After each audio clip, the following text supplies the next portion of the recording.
Second, verse 7. Tu peux lire en anglais. Ne pas confondre Isabelle. Genèse, chapitre 22. Genesis, chapter 22.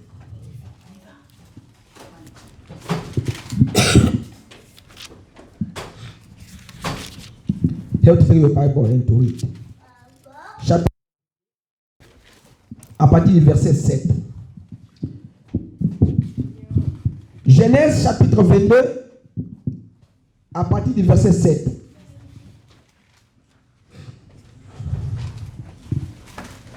Alors Isaac parla à Abraham, son père, mon père, et il lui répondit, voici mon fils. Isaac répondit, voici les feux et les bois, mais où est l'agneau?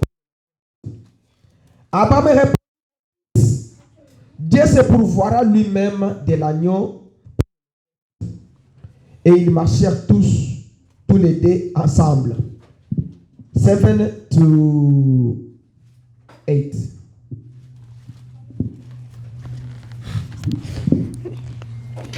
Genesis chapter 22 verse 7 to 8 says, And Isaac said to his father Abraham, My father. He said, Here I am, my son. He said, Behold the fire and the wood, but where is the lamb for the burnt offering? Abraham said, God will provide for himself the lamb for the burnt offering, my son. So they went both of them together. Ok. Seigneur Jésus, merci pour la lecture de la parole. Nous voulons parler un peu ce matin sur quelque chose lié à la foi. Pour montrer, Seigneur Jésus, que nous sommes dans le message, dans de la fin. Nous devons avoir la foi dans ce message et dans ta parole. Inspire-moi, inspire mon frère, écarte-moi du chemin, écarte mon frère dans son chemin. Sois notre Dieu, Seigneur, dans cette petite prédication que nous prêchons ce matin. Ceux qui nous écoutent par Internet, qu'ils soient édifiés pour donner pour ta gloire au nom de Jésus. Amen. Amen. Vous pouvez vous mettre. Alors ce matin, je vais prêcher sur de quelques minutes, comme nous sommes 11h04. Je pense qu'il est 11h04, non? 11:04. 11:05. Ok. Vers 12h20, on va terminer. Alors, je vais parler quelque chose ce matin lié à la foi sur une issue par Dieu. Une voie effrayée par Dieu. Un moyen Dieu a prévu le salut.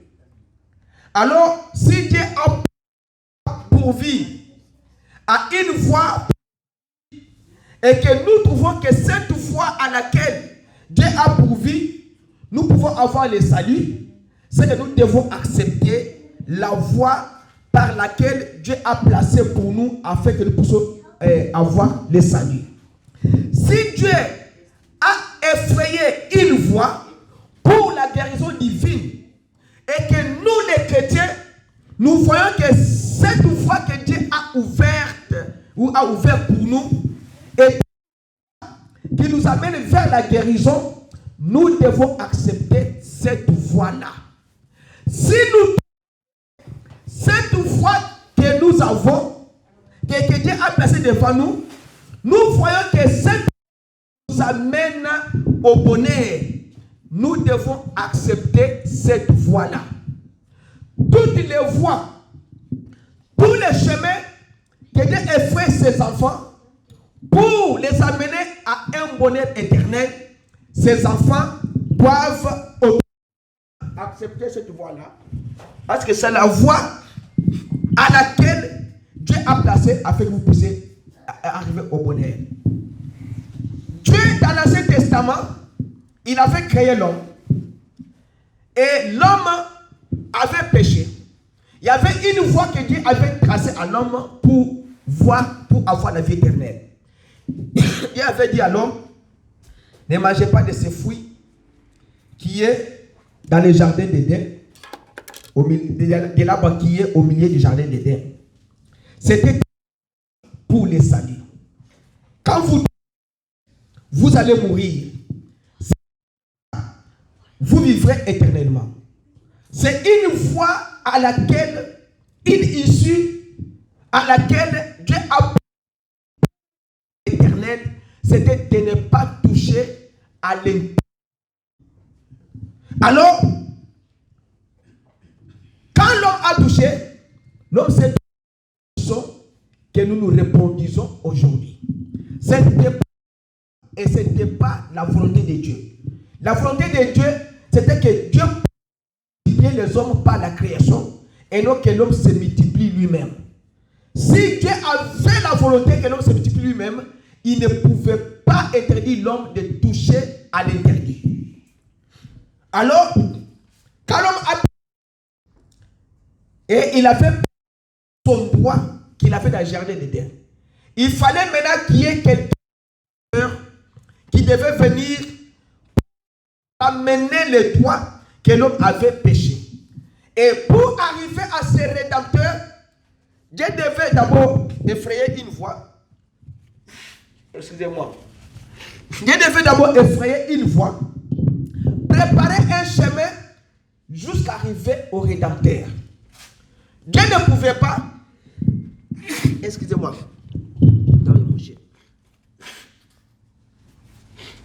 Dieu ne pouvait pas seulement ramener le rédempteur. Non. Dieu devait commencer afin que le rédempteur là ait ramené l'homme à ses droits. C'est comme ça que Adam avait eu des enfants. Excusez-moi, je suis en lumière. C'est comme ça que Adam avait eu des enfants et Abel a été tué. Et c'était venu jusqu'à ce que nous sommes arrivés à Noé. Après, nous sommes arrivés à Abraham. Abraham était dans les pays là, à Babylone. Et dans sa maison, son père était un idolâtre. Alors Dieu a appelé à sortir. Quand il a appelé Abraham de sortir, Abraham est sorti avec une promesse que Dieu lui avait donnée. Je ferai de toi une grande nation. Abraham, au lieu de sortir seul, il a pris l'autre, il a pris son père, il a pris ceci, cela. Et il est allé. Et ce n'était pas la voie que Dieu lui avait dit qu'il serait béni par cette voie-là. Alors, comme nous avons vu la fois passée, la semence n'hérite pas avec la balle. Sarah a vu que la promesse que Dieu avait donnée à Abraham, cette promesse-là, s'attarde. Alors, Sarah voulait maintenant effrayer sa propre pour aider Dieu. Et jusqu'à ce que Dieu a accompli les promesses ou la promesse d'Abraham et Isaac est venu. Quand Isaac est venu, Dieu m'avait promis qu'à partir de cet enfant, j'aurai une grande nation. Mais arrivé à un certain moment, Dieu a dit à Abraham un certain matin, réveille-toi, prends l'enfant et toi, et va offrir l'enfant comme l'Holocauste au-dessus de la montagne. Abraham, bien sûr qu'il avait la foi en Dieu, alors il n'a pas dit à Sarah parce que ça devait créer des problèmes. Il a pris ses serviteurs et il est monté à la montagne. Quand il est arrivé au sommet de la montagne, il a dit à ses serviteurs, restez ici, moi et l'enfant nous montons là-bas et nous y reviendrons. Mais Abraham, à l'intérieur de lui, savait que je dois aller offrir cet enfant à l'Holocauste. Maintenant, ils arrivent au-dessus de la montagne. Isaac avait le poids sur ses épaules. Abraham avait le couteau et le feu. Isaac a demandé à son père, mais je vois seulement nous avons le poids et nous avons le couteau et le feu. Mais où est l'Holocauste? Abraham a dit, Dieu pourvoira lui-même de l'agneau de l'Holocauste. Maintenant, arrivé maintenant au moment où il devait faire, alors, il a entendu une voix venant du ciel. Il lui a dit, Abraham, ne faites pas ça. Je vois maintenant que tu as confiance en moi et tu as la foi en moi. Alors, ne mets pas sur l'enfant. Alors, Abraham a jeté les yeux. Il a vu quelque part un bélier. Alors, Dieu lui a recommandé de prendre ce bélier-là et de pouvoir offrir un holocauste. C'est comme ça que Dieu lui a promis. C'est comme ça que Abraham a appelé le Jéhovah Jireh, Dieu qui pourvoit à tous nos besoins. Parce qu'il avait dit à son fils que Dieu pourvoira lui-même des sacrifices. Maintenant, le nom de Jéhovah Jireh, c'est le nom de rédemption. Alors, le mot Jéhovah Jireh veut dire quoi? Veut dire que Dieu des sacrifices. Et Dieu du ciel, quand il vous promet quelque chose, il voit. Et Dieu sait que ce qu'il vous a promis, il l'accomplira exactement. Et il a déjà une chose avant même que toi tu puisses problème. William Branham dit, Dieu a cette de la rédemption. Alors, pour la rédemption, il y a ce qu'on appelle le Jéhovah Jireh, il y a le Jéhovah Manassé, il y a le Jéhovah Rapha, il y a le Jéhovah Sabaoth, il y a le Jéhovah. Les sont donc composés de Dieu de rédemption. Mais il dit que tous ces noms-là de rédemption que Dieu porte, ce sont des noms représentant ce que Dieu est pour, ou ce qu'il est envers les gens. Et les sacrifices auxquels il a pourvu pour vous ce matin ou ce soir, il te dit que si tu es malade, un seul nom composé de rédemption de Dieu et appliqué à toi et tu trouveras la solution. Il dit que si tu es malade ce matin, c'est le nom de rédemption de Dieu, le Jéhovah Jireh, le Jéhovah Rapha, le Dieu qui guérit de toutes tes maladies et il va te guérir. Il dit, si vous avez un de passe qui n'a pas, prenez seulement un seul nom de rédemption de Dieu. Et après, donc, tu auras certainement la solution. Il dit, j'aimerais que vous voyiez combien les promesses de Dieu sont très réelles pour ceux qui accepteront cela. Les dieux ont toujours une réalité. C'est que quand Dieu vous promet quelque chose, Dieu est réel dans ses promesses et il va l'accomplir au temps convenable.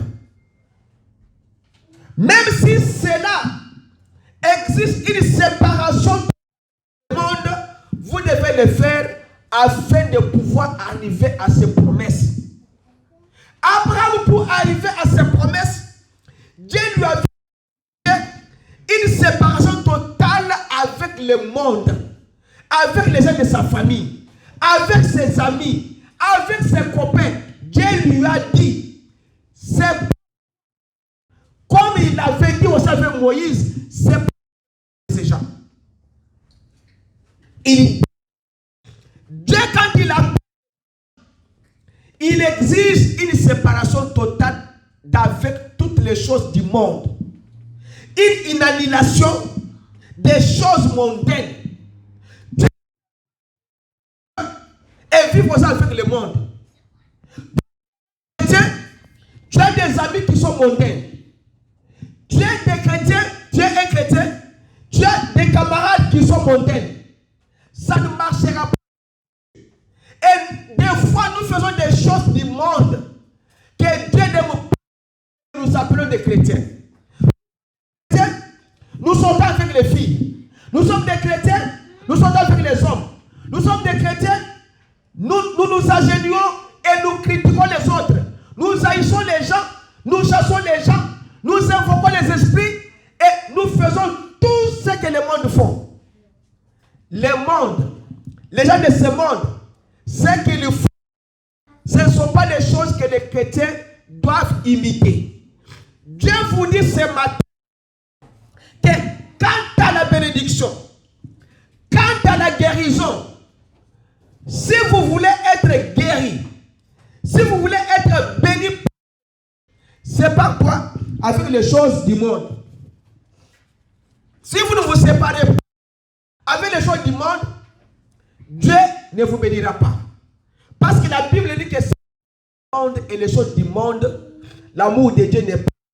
Et il a dit aussi que Dieu est amour. Il a dit que Dieu doivent connaître que Dieu existe et il est le rémunérateur de tout celui qui les cherche. Celui qui cherche Dieu doit le reconnaître dans sa puissance de résurrection. Il est le Dieu d'amour. Parce qu'il a dit que Dieu qu'il a donné son Fils unique afin que quiconque croit ne périsse point, mais qu'il ait la vie éternelle. Maintenant, Dieu est amour. Toi, tu es en train d'haïr les gens. Tu es en train de critiquer les gens. Tu es en train de parler des gens.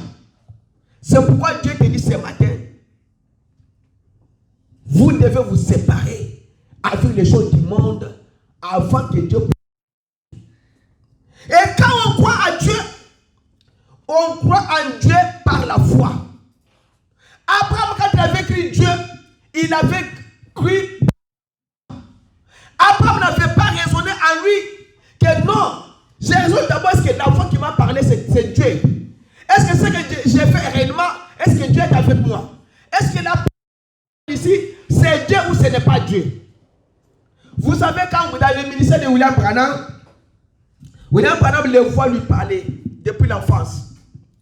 Et quand il parlait aux gens, les gens disaient que non, c'est un démon qui te parle. C'est ce qui a William Branham d'aller voir est-ce que ce qu'il a, ça vient de Dieu ou ça vient des démons. C'est là en 1946, le 5 mai là, que Dieu lui a visité pour, si elle est 6 mai, pour qu'il puisse lui rassurer que ce que tu as, c'est ce que le Seigneur Jésus-Christ a fait. Les gens comprendront toujours mal. On croit Dieu par la foi. On doit être sûr que la voix qui nous parle ou la voix qui me parle, c'est la voix de Dieu. Parce que chaque enfant reconnaît la voix de son père. Il dit, parce que la voix lui avait parlé. Il a cru en Dieu par la foi et il devait aller là où Dieu lui avait montré. Et il ne peut résoudre ce qu'il avait écouté par les raisonnements. On ne croit pas Dieu, on croit Dieu.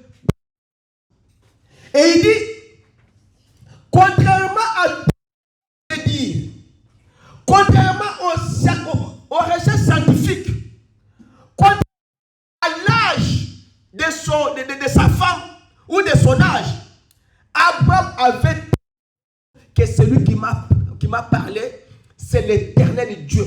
Et même si j'ai 75 ans, mon époux 5 ans, je crois que Dieu va réaliser ce qu'il a fait quoi? Ce qu'il m'a dit. Vous voyez? Parce que Dieu du ciel, quand il appelle quelqu'un, il va munir cet homme de munitions. Parce que Dieu vous a appelé. Dieu vous a dit que crois en moi, ami, et tu seras quoi? Tu feras quoi? Tu seras sauvé. C'est comme ça notre Dieu. Il a dit à Abraham, sors par la foi. Abraham avait un objectif pour lequel il est sorti. Comme Abraham avait un objectif, et Dieu avait aussi un but, Dieu devait l'accomplir.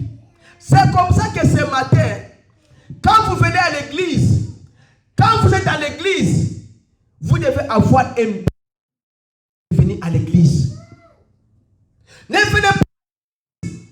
vous montrer la vie, pour vous montrer comment vous parlez, vous chantez. Non. On ne vient pas à l'église pour dire que non, nous sommes déjà 100. Nous sommes déjà 200. Nous sommes déjà 300. Ça, c'est le. Vous pouvez être 500. William Branham dit, quand Dieu du ciel entre dans une église, entre dans une assemblée, il va faire quoi? Il va croyant.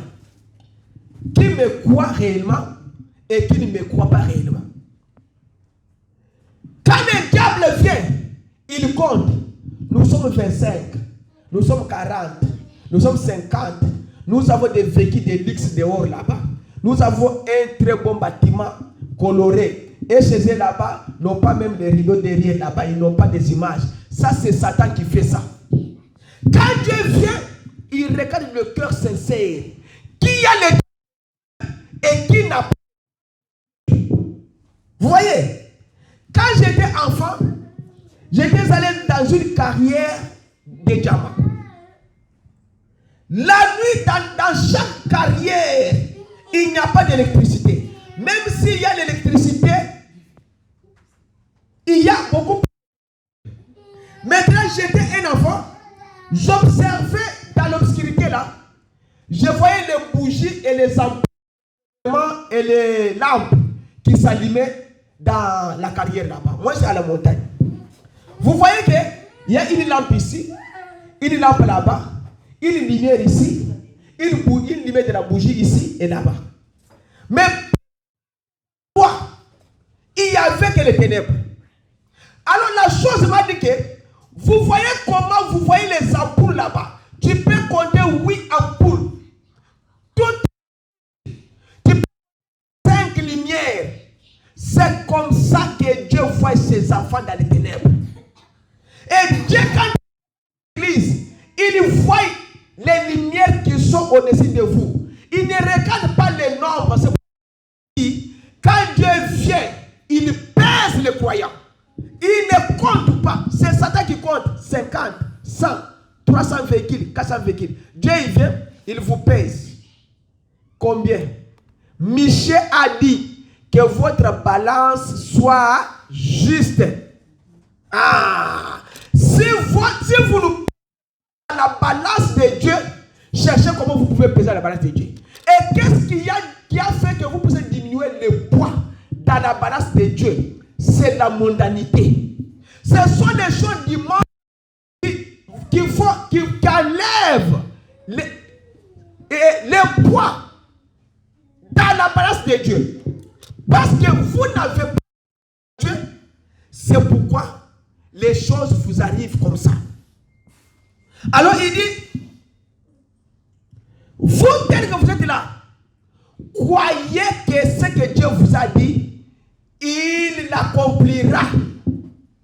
Croyez toujours que Dieu tiendra sa parole. Comment vous pouvez maintenant être un homme malheureux aussi longtemps que Dieu ne vous a pas envoyé au monde pour être malheureux? Comment vous pouvez être un homme maladif, une femme maladif, aussi longtemps que Dieu ne vous a pas envoyé au monde pour être maladif et un homme maladif? Dieu vous a envoyé au monde pour être en bonne santé. Alors réclamez votre aujourd'hui. Dieu vous l'accordera. C'est Satan qui est venu seulement vous ravir la joie que vous avez du salut. Satan ne veut pas que vous puissiez être en bonne santé. Il est les enfants de Dieu. Il vous trouve seulement fait des maladies, de ceci, de cela. Il dit que croyez toujours que Dieu tiendra sa promesse pour vous. Et il est donc sorti, Abraham, sans le savoir. Mais il savait que Dieu tiendra. Mais ce matin, Dieu vous a promis sur quelque chose. Il vous a promis la vie éternelle. Vous n'irez pas dans la vie éternelle malade. Vous n'irez pas au ciel malade. Il n'y a aucun chrétien, aucun saint qui est monté au ciel avec des maladies. Plus la promesse de Dieu, plus ça devient réel ou ça devient grand.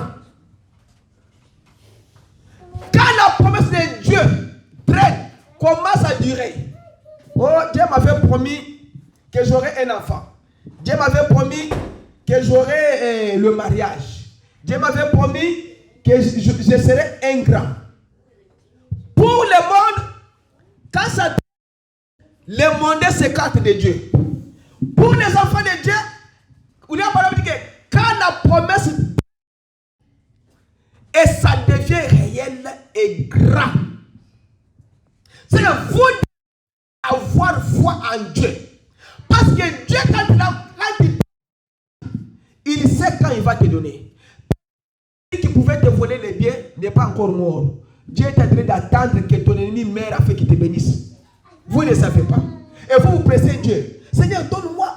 Tu m'avais promis. Donne-moi. Non. Dieu sait que l'ennemi qui pour les biens de la famille là, il est encore vivant. Il fallait d'abord qu'il quitte la terre avant de te bénir. Parce que Dieu est béni. Dieu est des choses invisibles. Les choses que vous ne comprenez pas, il les comprend. Le chrétien. Il dit que plus ça devient grand, ça devient réel. Qu'Abraham a 75 ans, il pouvait dire aux gens que j'aurai un enfant, les gens pouvaient le croire. Aujourd'hui, les femmes qui ont 45 ans, si cette femme-là dit à quelqu'un que j'aurai un enfant, Dieu m'a promis, ils vont dire ah non. Toi, à ton âge là-bas, tu es déjà dépassé ménopause et toi tu vas avoir un enfant. Mais la femme qui a la foi, même si elle a 65 ans, Dieu est capable d'enfant parce que Dieu n'a pas dit qu'une femme a tel âge. William Branham avait 53 ans. À cette fois-là, la femme avait 52 ans. William Branham a 53 ans, la femme. Pour vous dire que Dieu n'a pas d'âge limite. Quand Dieu vous et Dieu, quand il vient pour te guérir, quand il remplit sa promesse, Dieu vient, quand il le fait, c'est qu'il tient sa parole. Parce que Dieu est tenu à tenir sa parole, parce qu'il t'a dit que je te guérirai.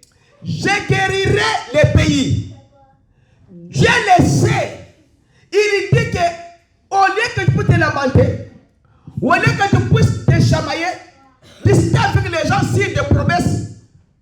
Tiens, je le ferai. Il avait dit à William Branham, comme tu as médité sur Joseph, je te donne Joseph. William Branham a dit aux gens, Dieu m'a parlé qu'il va me donner un garçon et je lui donne le nom de Joseph. Les gens ont douté. Ça c'est en 1944. Arrivé en 1951, sa femme va accoucher. Alors, la femme accouche une fille, Sarah. Quelqu'un a pris le temps. Il a dit à William Branham, alors révérend dit oui, je suis là. Il a dit, mais je crois que tu as amené Joséphine. Alors, il a défié ce que ainsi dit le Seigneur. Il a défié la parole. William Branham a dit que ok. Mais comme Dieu avait promis à William Branham que je te donne Joseph, Dieu est descendu, il a tué cet homme-là. Parce que l'homme est allé, ainsi dit le Seigneur. Là où vous le pouvez, Dieu promet, il sait quand il va l'accomplir. Dieu savait que William Branham aura 5 enfants. Dieu savait que William Branham aura 2 garçons et 3 filles. Mais comme vous avez douté, Dieu est descendu et Dieu a fait quoi? Dieu a éliminé l'homme. Dieu devait te dire sa parole. William Branham dit, écoutez-moi bien, soyez tranquille et soyez attentifs. C'est pour votre bien. Dieu n'est pas guérir quelqu'un pour prouver sa parole. Non. Dieu n'est pas à guérir quelqu'un pour prouver sa parole. Mais il doit guérir pour tenir sa parole. C'est vrai. Dieu n'a pas fait quoi que ce soit. Il est Dieu. Mais ce qu'il dit, il est tenu à sa parole. Mettez-vous bien. Regardez-moi. Il dit, est-ce que vous m'écoutez ce que j'ai dit? Comme ça, on entre maintenant dans l'école de dimanche. Question-réponse. Il dit ceci. Dieu n'est pas de guérir quelqu'un pour prouver sa puissance. Non. Mais il doit tenir quelqu'un pour faire quoi?